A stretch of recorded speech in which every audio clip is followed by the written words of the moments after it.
आज आप सब लोग यहाँ पर आए हैं, इसके लिए आप सबका बहुत बहुत शुक्रिया। असल में सभी लोगों ने अलग अलग तरीक़े से हमसे अप्रोच किया था, लेकिन सबको एक साथ बात करने में जो है आसानी होती है, इसीलिए हम सब लोग आज जमा हुए हैं। अल्हम्दुलिल्लाह अभी जैसा कुछ रोज़ पहले आरिफ देशमुख साहब ने सबसे पहले ये न्यूज़ लगाई थी कि हमने जो है शिवसेना में प्रवेश करने जा रहे हैं करके, तो मुझसे भी पहले वो न्यूज़ उनके पास आ गई थी। और फिर उसके बाद जो भी जिस तरह से भी सब लोगों को मालूम हुआ, तो बहरहाल आपके सामने सारी चीज़ें हैं। हमने इसको इस तरह सोचा था। सबसे पहले बात तो मैं ये वाज़े कर दूं कि ये मेरी पॉलिटिकल करियर की सबसे पहली किसी पॉलिटिकल पार्टी की मेंबरशिप है। आज से पहले मैं किसी भी पॉलिटिकल पार्टी का हिस्सा नहीं रहा हूं, ना मैंने किसी पॉलिटिकल पार्टी में एज ए ऑफिस बैरियर काम किया, ना ही एज अ मेंबर किसी पार्टी में मैं रहा हूं। तो मैं किसी भी पार्टी से नहीं आया हूं। मैं अपने सोशल जो काम होते हैं और जो उसके साथ साथ मुझे लगता है कि अपनी एक ज़िम्मेदारी है, उसको देखते हुए मुझे लगा कि सब लोगों से मैंने मुलाकातें किया हूं। जैसे मैंने कांग्रेस के अशोकराव चौहान साहब से मिला था, बड़ा साहब थोरात साहब से मिला, उसके बाद एनसीपी के लोगों से मिला, फिर उद्धव ठाकरे साहब से 2 महीने पहले मुलाकात हुई और लगभग 1 घंटा काफ़ी अच्छी डिस्कशन हुई उनके साथ में।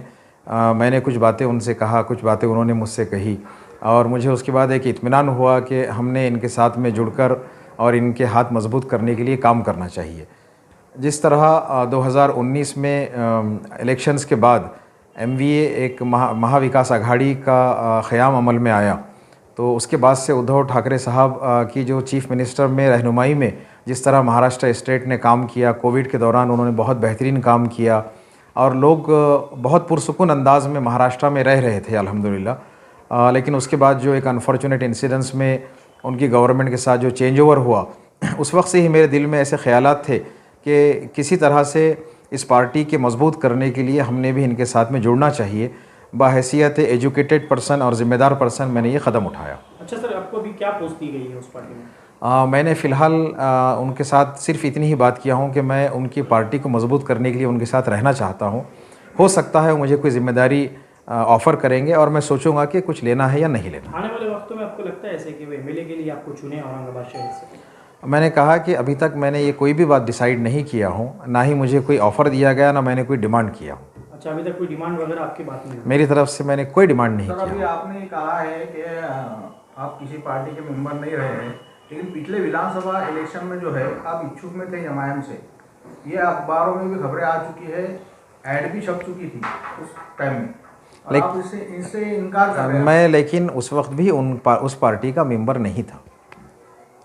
टिकट मांगे थे हमने? जी, मैं कभी भी किसी चॉइस किया भाई मैंने आपसे जैसे कहा हूँ कि महाराष्ट्र स्टेट के लिए जहाँ नुमाइंदगी की ज़रूरत है, वहाँ पर शिवसेना, एनसीपी और इंडियन नेशनल कांग्रेस, ये तीनों पार्टी का जो एक समीकरण और एक जो जमात बनी हुई है, ये गवर्नमेंट फॉर्म करने की पोजीशन में है और हमको एक मेन धारा में चलना चाहिए। डॉक्टर साहब, अभी इसके अपोजिट एक सवाल मेरा ऐसा रहा है थोड़ा सा। आप जिस पार्टी में अभी भी गए हैं, जिस पार्टी को आपने चुना है, मुस्लिम समाज में इसका चेहरा थोड़ा सा अलग बताया जाता है, ये तो आपको अच्छे से पता है। जो जिस वक्त का माहौल जो चल रहा है, जातिवादी का जो माहौल चल रहा है, मस्जिद मंदिर को लेकर जो सियासत चल रही है, ऐसे वक्त में आपने ऐसी पार्टी क्यों चुनी, जबकि आपको पता है कि जिस आप इंस्टीट्यूशन से आते हैं, आप एक मुस्लिम समाज से आते हैं, तो आपको क्या लगता है मुस्लिम समाज भरोसा करेगा उस पार्टी पर? सबसे पहली बात तो मैं आपको एक बात समझाना चाहूँगा, इसी वजह से मैंने पार्टी ज्वाइन किया कि आपस में जो नफ़रत पैदा करने वाली बात चल रही है, ना कि औरंगाबाद महाराष्ट्र बल्कि पूरे हिंदुस्तान में हिंदू और मुस्लिम अलग अलग, मैं नहीं मानता हूँ कि इंसानों को अलग अलग हिस्से में डिवाइड करना चाहिए। सबको साथ लेकर चलने के लिए आपको सारी पार्टियों को साथ में आना ज़रूरी है, सब लोगों ने साथ में काम करना चाहिए। आप किसी से अलग होकर कट कर ये काम नहीं कर सकते हैं। जहाँ पर आपको समझ आता है कि मेजॉरिटी माइनॉरिटी हर तरीक़े से, मुझे आप ये बताइए कि क्या आपके कारोबार में हिंदू और मुस्लिम होता है? बिज़नेस में कहीं हिंदू मुस्लिम नहीं है, दोस्ती में कहीं हिंदू मुस्लिम नहीं है, ताल्लुक़ात में कहीं हिंदू मुस्लिम नहीं है। तो ये सियासत में जो ये हिंदू और मुस्लिम है, ये कुछ खुदगर्ज सियासतदानों ने बनाई हुई चीज़ें हैं। मैं इन बातों को नहीं मानता हूँ। अभी चंद दिनों में जो है लोकसभा का इलेक्शन आने वाला है, आपको भी शिवसेना का प्रचार करना पड़ेगा, और ऐसे मौके में जो है मुस्लिम मतदार जो है, आपका चेहरा मुस्लिम है, मुस्लिम मतदार जो है उनका बंटवारा नहीं होगा मुस्लिम वोट का। अल्हम्दुलिल्लाह मैं मुस्लिम हूँ, मुझे बहुत फ़ख्र है। मुझे लगता है कि तमाम मुसलमान हो सकता महाविकास आघाड़ी को ही वोट डाले, तो बंटवारे का क्या सवाल पैदा होता है। सर, महाविकास आघाड़ी जब सरकार गिर रही थी तो जाते जाते उद्धव ठाकरे साहब ने फैसला लिया था, औरंगाबाद का नाम छत्रपति संभाजी नगर रखा था। तो बतौर उसको आप कैसे निकाह से देखते हैं? देखिए, पहली बात तो ये है कि मैं किसी पार्टी का स्पोक्स पर्सन नहीं हूँ, है ना। मैंने इनफरादी तौर पर वो पार्टी ज्वाइन किया हूँ। मुझे जो है सियासत में आने की कोई गर्ज़ नहीं थी। अल्लाह के फजल करम से मेरे पास सारी चीज़ें हैं, ना ही मैंने इलेक्शन की गर्ज़ से ना पार्टी की गर्ज़ से ये चीज़ ज्वाइन किया हुआ हूँ। अब रही बात शहर के मामले में, तो शहर के नाम की तब्दीली को मैं इस तरह देखता हूँ कि ये कोई मजहबी मसला नहीं है, ये हमारा जज्बाती लगाव वाला मसला है। अगर मैं और आप औरंगाबाद की ख्वाहिश करते हैं तो कुछ लोग उस नाम की ख्वाहिश करते हैं जो उस पार्टी ने नाम रखा है, तो हम उसको कैसे पकड़ सकेंगे कि आपने ये क्यों किया और क्या किया? क्या हमने उनको वोट डाला था? क्या हमने डिमांड की थी? 2.5 साल जब वो गवर्नमेंट रही तो क्या उस गवर्नमेंट में कोई मुसलमानों का वफ्द जो औरंगाबाद नाम चाहता था, किसी ने नुमाइंदगी करके उस वक्त के सीएम उद्धव ठाकरे साहब से बातचीत की थी कि आप ये नाम की तब्दीली ना करें? हुई थी बात ऐसी कोई? मेरी नज़र में भी नहीं, आपकी नज़र में भी नहीं। मुझे ऐसे लगता है कि हमारे पास जो क़यादत की कमी है, इस बात के लिए ही हम जैसे लोगों को, समझदार लोगों को एक मेन धारा में आने की बहुत सख्त ज़रूरत है। हो सकता अगर मैं उस वक्त पार्टी में होता तो मैं ये बात उनके सामने रखता कि हमारे जज्बात मजरूह हो सकते हैं, आप इस तरह ये काम ना कीजिए। हो सकता हो ये बात मान लेते। सर, अब शिवसेना के हिंदुत्व, बीजेपी भी हिंदुत्व का नारा लगाती है और उद्धव ठाकरे साहब हिंदुत्व का नारा लगाते हैं। शिवसेना के हिंदुत्व को किस निगाह से देखते हैं आप? मेरी जो बातचीत उद्धव साहब के साथ में हुई है, मुझे लगा वो बहुत ही बेहतरीन और जेंटलमैन इंसान है। मुझे नहीं लगता है कि किसी तरीके से कोई मज़हब में तफरीक़े की कोई बात हुई है। खासदार इम्तियाज़ जलील का जो कार्यकाल हुआ है, अभी 5 साल पूरे होने वाले हैं, तो उनके काम को कैसा देखते हैं आप? वो इम्तियाज़ साहब जवाब दे सकते हैं। आपकी एमएलए या एमएलसी के ताल्लुक से कोई बात नहीं है ठाकरे साहब? मैंने पहले आपसे कहा कि अल्हम्दुलिल्लाह मुझे किसी चीज़ की ज़रूरत नहीं है। आप अगर मेरा बैकग्राउंड जानते हैं तो मुझे नाम, शोहरत, दौलत, अल्लाह नज़र बद से बचाए, मुझे कोई चीज़ नहीं चाहिए। ना ही मैंने डिमांड किया, ना मेरी ख्वाहिश है। मेरी ख्वाहिश ये है कि जो एक रिफ्ट, एक जो दूरी पैदा हुई है दो मज़ाहिब के बीच में, उसको दूर करने के लिए हम एक ब्रिज का काम कर सके, हम सब लोग साथ में रहें। मैंने पहले भी कहा कि हमारे माशरे में हम दोस्ती में और बिज़नेस में हिंदू मुस्लिम नहीं करते हैं सिवाय सियासत के। सर, ऐसा समझा जाए क्या आपको, अगर टिकट ना मिला एमआईएम का जो आपने टिकट मांगा था, उसकी नाराज़गी है कि आप शिवसेना पार्टी में जाएंगे? मेरी किसी किस्म की किसी से कोई नाराज़गी नहीं है। मेरे जो दोस्त पहले थे वो आज भी है और इंशाल्लाह आगे भी रहेंगे। जैसे देशमुख साहब ने कहा कि पार्लियामेंट के इलेक्शन होना है आने वाले वक्तों में, वहाँ अगर देखते हैं कि महाविकास आघाड़ी को अगर यहाँ से जगह छूटती है तो आपको उनका काम करना पड़ेगा। जैसे उन्होंने कहा कि अभी मुस्लिम समाज में आप वोट मांगने के लिए जाएंगे, लेकिन अभी पलड़ा भारी है, एआईएमआईएम का यहाँ से पलड़ा भारी है, तो आप मुस्लिम समाज को कैसे समझाएंगे कि आपको उस पार्टी को वोट मारना है? आप इलेक्शन आने दीजिए, हम इंशाल्लाह बातचीत करेंगे। ये पार्टी में जाने के लिए आपको विरोधी पक्ष नेता अम्बादास की दाने का बहुत बड़ा सपोर्ट रहा, ऐसा सुनने में आया। देखिए, उद्धव ठाकरे साहब इस पार्टी के सुप्रीमो हैं, उनसे बात करने के लिए जाहिर सी बात है कि कोई लोग साथ में रहेंगे, कुछ दोस्त रहेंगे।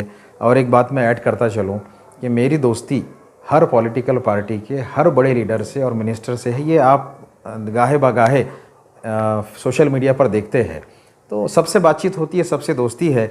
इसमें कोई मैं ये तू की बात नहीं है। जहाँ तक बात इम्तियाज़ साहब की इन्होंने की है, वो मेरे बड़े अच्छे दोस्त हैं, काफ़ी दिनों से है, वो भी यही कहेंगे, मैं भी यही कहूँगा। उनके अलावा सारे लोग, एमआईएम के लोग, हर पार्टी के लोग, समाज के लोग, यानी दोस्ती और रिश्तेदारी में, मुलाकात में पार्टी नहीं देखी जाती है। ये इनफरादी फेल है, अपनी अपनी आइडियोलॉजी है ना। हर पार्टी में हर इंसान हो सकता है। मैंने जब से इस पार्टी में शमूलियत इख्तियार किया, मेरे अनाउंसमेंट के बिना मुझे अब तक कम से कम 500-700 लोग अब तक मिल के मुबारकबाद दे चुके हैं। अल्हम्दुलिल्लाह बड़ी खुशी से मिल रहे हैं और यही तासुर सबका है, मैसेजेस के ज़रिए। इलेक्शन के टाइम पे आपने शिवसेना ज्वाइन की, तो इसे क्या समझे, कैसा देखते हैं? नहीं, ये ऐन इलेक्शन वाला मामला नहीं है।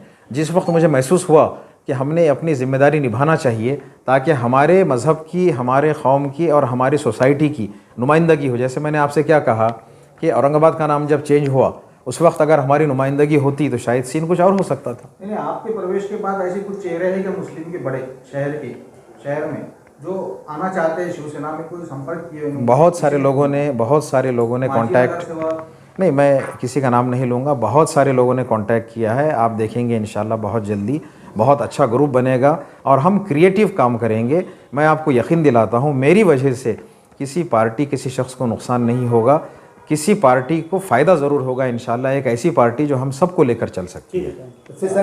फिर भी एक सवाल सर, मान लीजिए कि इलेक्शन के चुनाव जो विधानसभा के चुनाव चलेंगे पूर्व से, मध्य से या पश्चिम से, फिर भी अगर पार्टी अगर आपको आदेश दे कि आपको चुनाव लड़ना है क्योंकि एक मुस्लिम बहुमत इलाका है, हनूज दिल्ली दूरस्त। सर मुस्लिम रिजर्वेशन की बातें हो रही है मराठा आरक्षण के साथ में, मुस्लिम रिजर्वेशन, तो इसको कैसा देखते हैं? आपकी पार्टी दे सकती है भविष्य में सत्ता में आने के बाद? बेशक अगर हम सब साथ मिलकर काम करें और हम महाविकास आघाड़ी को अगर सत्ता में लेकर आते हैं तो हम उनसे मांगने की ताकत भी रख सकते हैं। अगर हम कोने में अकेले 1-2 आदमी खड़े हैं और दूसरी साइड में 286 लोग खड़े हैं, 288 की जो असेंबली है, हम 2 हैं और बाकी 286 है, आप कैसे मांगेंगे? आपको 288 में यानी मेन धारा में शामिल होना पड़ेगा ना, तभी तो आप अपनी बात मनवा पाएंगे। और यही सोच मेरी है कि हम सब के लिए क्या फ़ायदेमंद हो सकता, मेरे अकेले के लिए नहीं। वल्लाह वाला मुझे ज़रूरत नहीं है आपने अल्हम्दुलिल्लाह। बोला 288 होने के लिए टिकट भी देना पड़ेगा पार्टी को, कितनी पार्टियां मुस्लिमों को टिकट देती? मैंने कहा अभी कि मैं स्पोक्स पर्सन भी नहीं हूँ, डिसीजन मेकर भी नहीं हूँ, 2 ही तो दिन हुए हैं अभी। सर फिर जाते थे आखिर में औरंगाबाद के, खास करके आपका ताल्लुक औरंगाबाद से, औरंगाबाद के मुसलमानों के नाम पे खुला पैगाम, खुला संदेश, नई समीकरण में, नई हालात में मेरी आप तमाम औरंगाबाद के भाई बहनों से, बुज़ुर्गों से और दोस्तों से ये रिक्वेस्ट है, जिस तरह मैंने बात किया हूँ कि अपने ज़ाती मफाद को बाजू में रखते हुए खुले जहन से इस बात को सोचे कि हमारे आने वाले जनरेशन के लिए, हमारे माशरे के लिए, अच्छी माशरे की बनावट के लिए हमें क्या चीज़ की ज़रूरत है। मुझे लगता है कि जब तक हम सब लोग मिलकर साथ काम नहीं करेंगे कुछ भी नहीं होता है। एकला चलोरे वाली थ्योरी कभी कामयाब नहीं हो सकती है। जब तक टीम वर्क नहीं होगा तब तक कोई टीम जीत नहीं सकती है। आप सबसे गुजारिश है कि सब मिलजुल कर रहें और आपसी इख्तलाफात को दूर रखें। सियासी इख्तलाफात वक्तिया होते हैं और 1-2 लोगों को फ़ायदा पहुंचाते हैं। हम सब ने मिलजुल कर रहना चाहिए और मोहब्बत से रहना चाहिए। नाम बोल दीजिए। डॉक्टर शोएब हाशमी।